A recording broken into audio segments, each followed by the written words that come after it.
Hello everyone! Welcome to Literature Revision with Mr. Johnston. Today, we are continuing our study of Dr. Jekyll and Mr. Hyde. This video is going to look at Chapter 2, Extract 2, Utterson meets Mr. Hyde. This video is going to answer the following questions. Why do people find Hyde so repulsive? Why does Stevenson compare Hyde to the devil? Why does Stevenson compare Hyde to a caveman? And what is the connection between Hyde's appearance, evolution, and Victorian depictions of criminality? Before we begin, you may be interested in downloading my free resource for this extract. Click a link in the description box below to download this document for free. It comes complete with writing tables for taking notes, short writing tasks, and exemplar paragraphs. And now, on to Chapter 2. As you may remember from our last extract, Utterson has just had a series of nightmares about Mr. Hyde. Upon waking up, Utterson is determined to meet Hyde for himself. He waits outside the sinister-looking building at all hours of day and night for Hyde to appear. This is the same building that Enfield and Utterson saw in Chapter 1. It was this building that Hyde visited to get the cheque signed by Dr. Jekyll after he trampled the young girl. This building is also Jekyll's laboratory, the place where Hyde was first created. Well, one night Utterson's patience is finally rewarded. He sees a figure walking towards him that is clearly Mr. Hyde. Utterson greets Hyde and they have a brief conversation. Hyde agrees to show Utterson his face, and Utterson is shocked by Hyde's ugliness. Hyde then gives Utterson his address for his flat in Soho, and then the conversation ends very abruptly. Hyde asks how Utterson knows about him. Utterson replies that Jekyll told him about Hyde. Hyde accuses Utterson of lying, and then, with a snarling, savage laugh, unlocks the door and disappears inside. Utterson is perplexed by this meeting with Hyde. As he walks home, Utterson considers the source of his intense hatred towards this villain. We are now going to read our extract. If you would like to skip this reading, jump to 10 minutes 32 seconds in this video. It was a fine, dry night. Frost in the air. The streets as clean as a ballroom floor. The lamps, unshaken by any wind, drawing a regular pattern of light and shadow. By 10 o'clock, when the shops were closed, the by-street was very solitary, and, in spite of a low growl of London from all round, very silent. Small sounds carried far. Domestic sounds out of the houses were clearly audible on either side of the roadway, and the rumour of the approach of any passenger preceded him by a long time. Mr. Utterson had been some minutes at his post, when he was aware of an odd, light footstep drawing near. In the course of his nightly patrols, he had long grown accustomed to the quaint effect with which the footfalls of a single person, while he is still a great way off, suddenly spring out, distinct, from a vast hum and clatter of the city. Yet, his attention had never before been so sharply and decisively arrested, and it was with a strong, superstitious prevision of success that he withdrew into the entry of the court. The steps drew swiftly nearer, and swelled out, suddenly louder as they turned the end of the street. The lawyer, looking forth from the entry, could see what manner of man he had to deal with. He was small, and very plainly dressed, and the look of him, even at that distance, went somehow strongly against the watcher's inclination. But he made straight for the door, crossing a roadway to save time, and, as he came, he drew a key from his pocket, like one approaching home. Mr. Utterson stepped out, and touched him on the shoulder as he passed. "Mr. Hyde, I think?" Mr. Hyde shrank back, with a hissing intake of the breath. But his fear was only momentary, and though he did not look the lawyer in the face, he answered coolly enough, "That is my name. What do you want?" I see you are going in," returned the lawyer. "I am an old friend of Dr. Jekyll, Mr. Utterson, of Gaunt Street. You must have heard my name. and meeting you so conveniently, I thought you might admit me." "You will not find Dr. Jekyll. He is from home," replied Mr. Hyde, blowing in the key. And then, suddenly, but still without looking up, "How did you know me?" he asked. "On your side," said Mr. Utterson, "will you do me a favour?" "With pleasure," replied the other. "What shall it be?" "Will you let me see your face?" asked the lawyer. Mr. Hyde appeared to hesitate, and then, as if upon some sudden reflection, fronted about with an air of defiance, and the pair stared at each other pretty fixedly for a few seconds. "Now I shall know you again," said Mr. Utterson. "It may be useful." "Yes," replied Mr. Hyde. "It is as well we have met. And apropos, you should have my address." And he gave a number of a street in Soho. "Good God," thought Mr. Utterson. "Can he too have been thinking of the will?"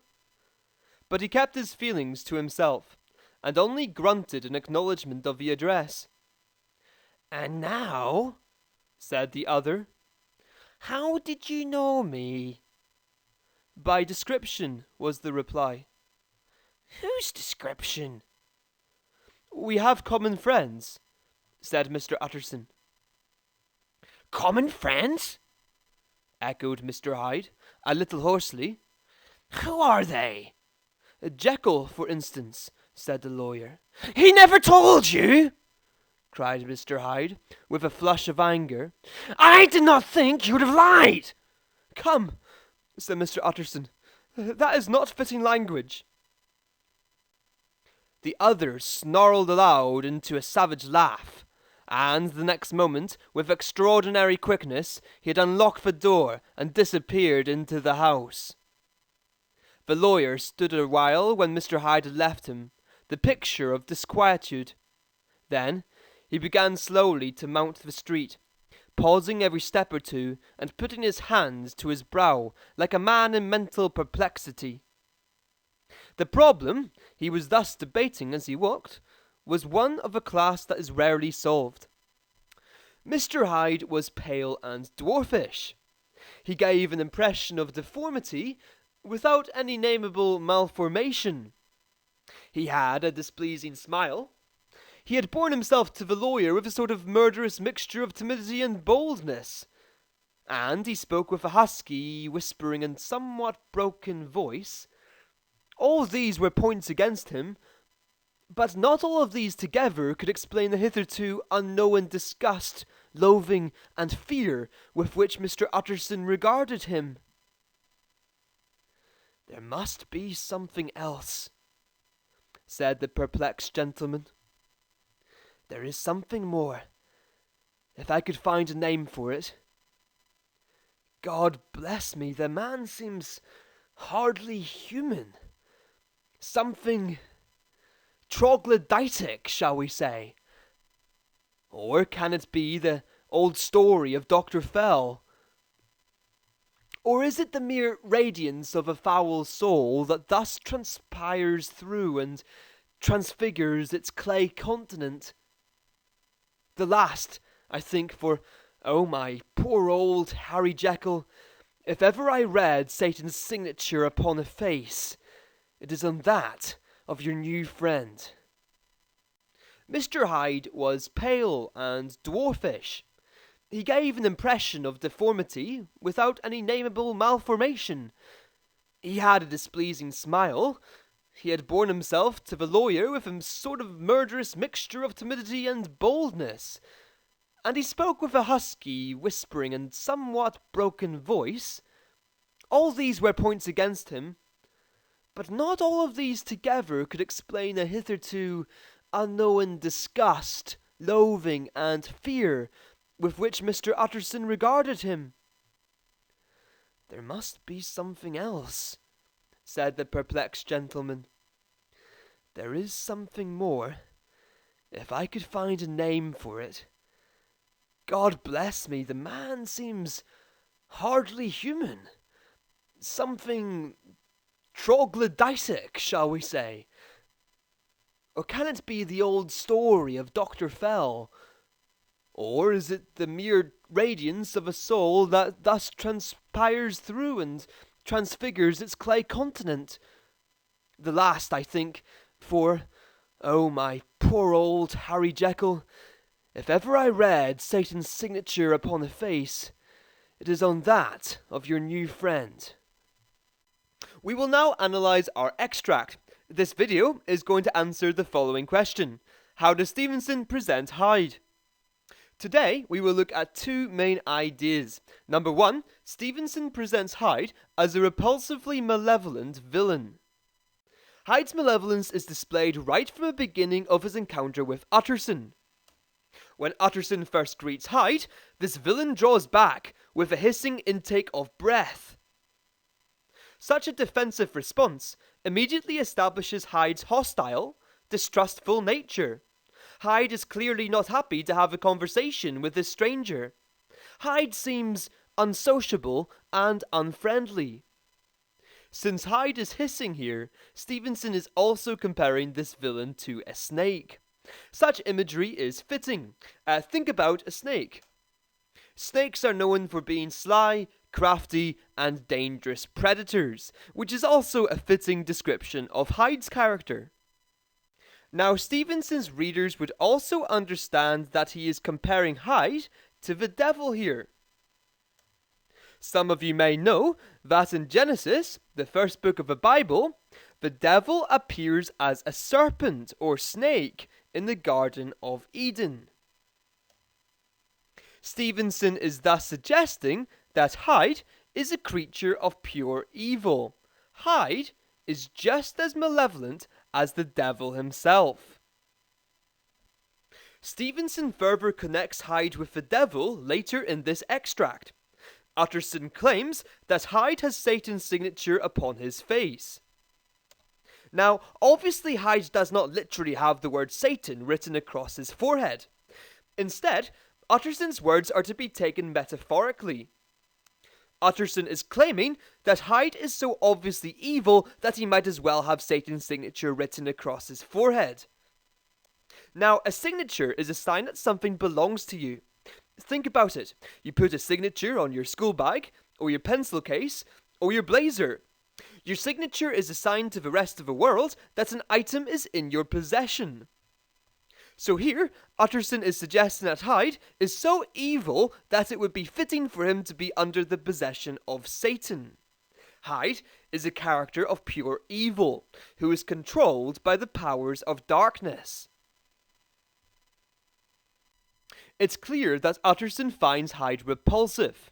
As he walks home, Utterson considers his confused feelings of hatred towards this villain. Utterson cannot explain the unknown disgust, loathing, and fear evoked by Hyde's presence. There's something about Hyde that shakes Utterson to his core. Utterson is filled with a hatred for Mr. Hyde, but he cannot explain the source of these feelings. You've probably experienced this yourself.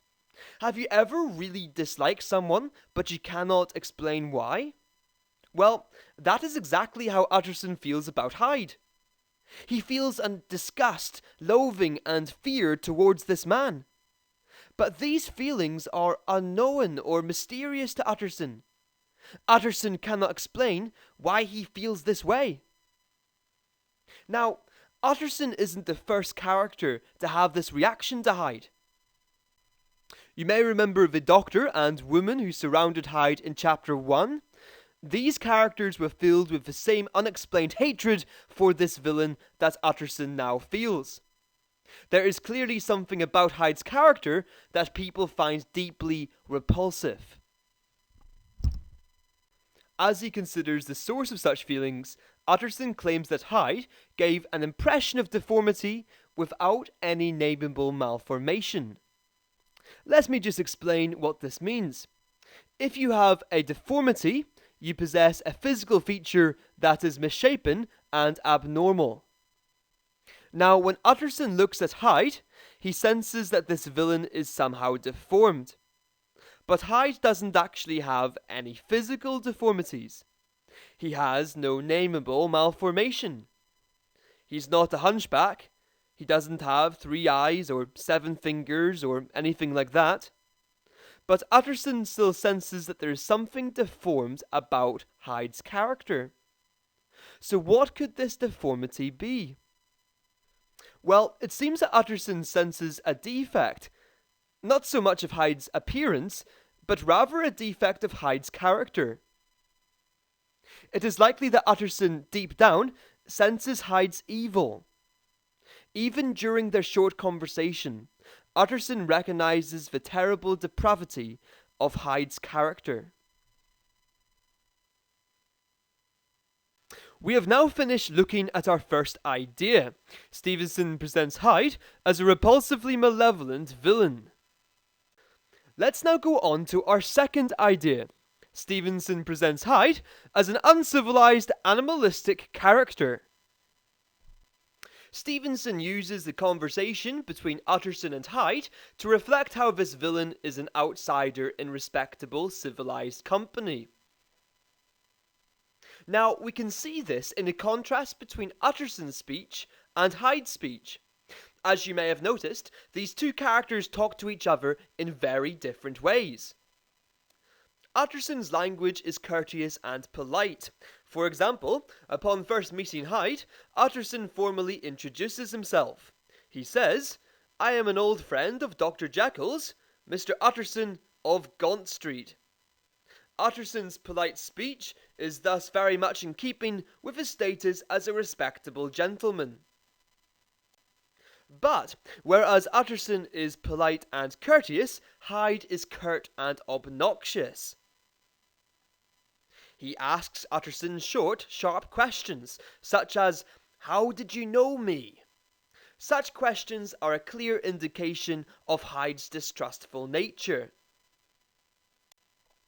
Stevenson uses this juxtaposition between these two characters' speech patterns to reflect their contrasting social positions. Whereas Utterson is a respectable lawyer, Hyde is a depraved criminal. More deeply, Stevenson is emphasizing how Hyde is an outsider in respectable civilized company. Hyde simply does not belong in the same world as Mr. Utterson. In spite of a difference between their speech patterns, both of these characters live in the same place. They both live in London. Stevenson is using these two characters to reflect the different sides of the city. In this conversation, Utterson can thus be regarded as a symbol of the respectable, civilized aspects of the city, whereas Hyde is a symbol of the city's uncivilized criminal underworld. Stevenson is thus using the tense conversation between these two characters to reflect the conflict between the two sides of the city. Indeed, Hyde seems to represent a barbaric threat against the peace and civilization of London. We can see this at the end of the conversation between these two characters. Stevenson writes that the other snarled aloud into a savage laugh. Stevenson uses animalistic language here to describe Hyde. The villain firstly snarls at Utterson, much like a wild animal might snarl before devouring its prey. Such language seems to reflect Hyde's capacity for violence. It seems that he is on the verge of suddenly breaking out and attacking Utterson. Next, Hyde breaks into a savage laugh. Now, this is particularly disturbing because Stevenson offers no explanation of Hyde's sudden fit of laughter. We don't know what he finds so funny.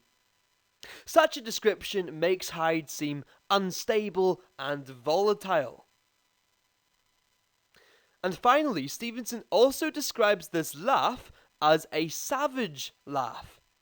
The word savage is associated with primitive violence, and might provide us with an insight into Hyde's nature. Indeed, Hyde seems to have very little in common with a modern human being. Utterson recognizes this. As he walks home after this conversation, Utterson thinks to himself that Hyde seemed hardly human, something troglodytic. Hyde seems to have more in common with a troglodyte. Now, a troglodyte is basically a caveman. You can see one on the picture on the right. This is a diagram of the evolutionary process. The man furthest on the right is a fully evolved human being, and behind him are his evolutionary ancestors. Now, the arrow points towards a troglodyte or caveman. Hyde seems to have more in common with humanity's primitive cave-dwelling ancestors than a human being.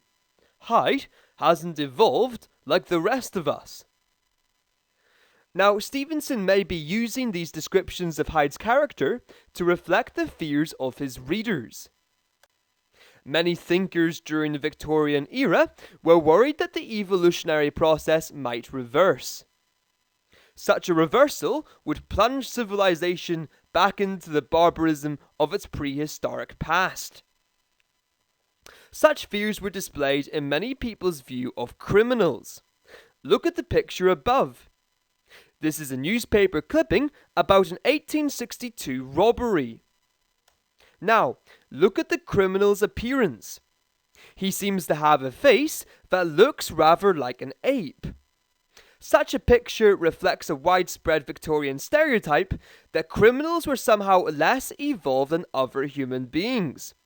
According to such views, the criminal does not have the same morality or intelligence as the rest of us, because they are more like our evolutionary ancestors. Stevenson plays upon such fears by also presenting Hyde as a troglodytic criminal. Hyde thus represents a terrifying threat against the progress and modernity of Victorian London. And that brings us to the end of our second idea. Stevenson presents Hyde as an uncivilized, animalistic character. Let's now read through these two ideas one more time. Number 1, Stevenson presents Hyde as a repulsively malevolent villain. And number 2, Stevenson presents Hyde as an uncivilized, animalistic character. Let's now go on to our lesson review. In this video, we have seen that Hyde is a malevolent character, a villain of pure evil, someone comparable to the devil himself. Indeed, Hyde is so evil that he is repulsive to Utterson. Utterson is disturbed by this brute because he seems to sense Hyde's malevolence. But this extract is disturbing for a deeper reason. Hyde seems to symbolize an aspect of human nature that many of us would rather ignore. Hyde might represent man's primitive, animalistic origins. This meeting between Utterson and Hyde is thus symbolic of the conflict between two aspects of human nature. On one hand, Utterson seems to represent modern man in all his civilized respectability, whereas Hyde seems to represent man's primitive, barbaric origins. As we shall see, this clash between man's civilized side and man's bestial side is a conflict further explored throughout the rest of the novel. And that brings us to the end of this lesson. If you would like to learn more about Dr. Jekyll and Mr. Hyde, click the links to my other videos on this novel above. If you enjoyed this video, please like and subscribe. I will be releasing more videos on Dr. Jekyll and Mr. Hyde across the coming weeks and months. But for now, all the best.